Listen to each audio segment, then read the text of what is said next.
கிறிஸ்துவுக்குள் அன்பானவர்களே, இன்றைய தியானத்திற்கு நாம் எடுத்துக்கொண்ட வேத பகுதி தானியேல் 3:17 முன்பகுதி. நாங்கள் ஆராதிக்கிற எங்கள் தேவன் எங்களை தப்புவிக்க வல்லவராயிருக்கிறார். இங்கு சாத்ராக், மேஷாக், ஆபேத்நேகா என்ற யூத வாலிபர்களின் விசுவாசத்தை பார்க்கிறோம். நேபுகாத்நேச்சார் 60 முழ உயரமும் 6 முழ அகலமுமான ஒரு பொற்சிலையை பண்ணுவித்து அதை எல்லோரும் தாழ விழுந்து பணிந்து கொள்ள வேண்டும் என்று கட்டளையிட்டார். அப்படி பணிந்து கொள்ளாதவர்கள் அந்நேரமே எரிகிற அக்கினிச் சூளையின் நடுவிலே போடப்படுவார்கள் என்றும் கட்டளையிட்டிருந்தார். இங்கு எரிகிற அக்கினிச் சூளை எவ்வளவு பயங்கரமாயிருக்கும் என்பதை நாம் சற்று எண்ணி பார்க்க வேண்டும். அதே சமயம் ராஜாவின் கட்டளை ஏற்கனவே சட்டமாக்கப்பட்டபடியால் தங்களுக்கு என்ன நடக்கும் என்பதையும் இந்த வாலிபர்கள் அறிந்திருந்தார்கள்.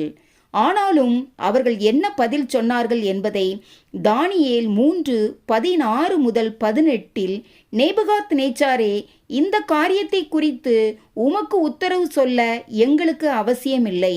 நாங்கள் ஆராதிக்கிற எங்கள் தேவன் எங்களை தப்புவிக்க வல்லவராயிருக்கிறார். அவர் எரிகிற அக்கினிச் சூளைக்கும் ராஜாவாகிய உம்முடைய கைக்கும் நீங்களாக்கி விடுவிப்பார். விடுவிக்காமற் போனாலும் நாங்கள் உம்முடைய தேவர்களுக்கு ஆராதனை செய்வதும் இல்லை, நீர் நிறுத்தின பொற்சிலையை பணிந்து கொள்வதும் இல்லை என்கிறது ராஜாவாகிய உமக்கு தெரிந்திருக்க கடவது என்றார்கள் என்று பார்க்கிறோம். தேவன் நாம் எதிர்பார்ப்பதை செய்வது மாத்திரமே விசுவாசம் என்று எண்ணக்கூடாது.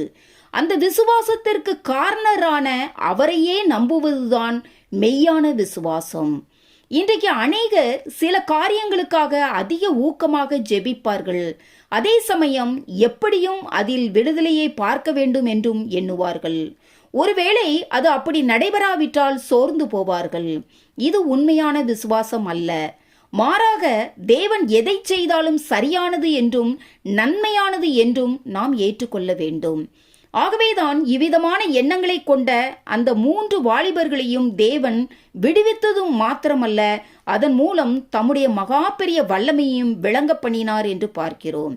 எனக்கு அன்பானவர்களே, கர்த்தர் தங்களுடைய விருப்பத்தை நிறைவேற்றுவார் என்று எதிர்பார்க்காமல் கர்த்தருடைய சித்தத்திற்கு தங்களை ஒப்பு கொடுத்த சாத்ராக், மேஷாக், ஆபேத்நேகோவை போல நாமும் தேவன் எந்த சூழ்நிலையிலும் நம்மை பாதுகாக்கவும் விடுவிக்கவும் வல்லவர் என்பதை அறிந்தவர்களாய் நாம் மனதில் குழப்பம், பயம் போன்றவற்றிற்கு இடங்கொடாமலும் உலக பிரகாரமான ஆதாயங்களை எதிர்பார்த்து பாவம் செய்யாமலும் எல்லா சூழ்நிலைகளிலும் கர்த்தருக்கு உண்மையுள்ளவர்களாய் இருக்கும்போது தேவன் தாமே நம்மையும் விடுவித்து நம்முடைய வாழ்க்கையிலும் செமையானதே செய்ய வல்லவராயிருக்கிறார்.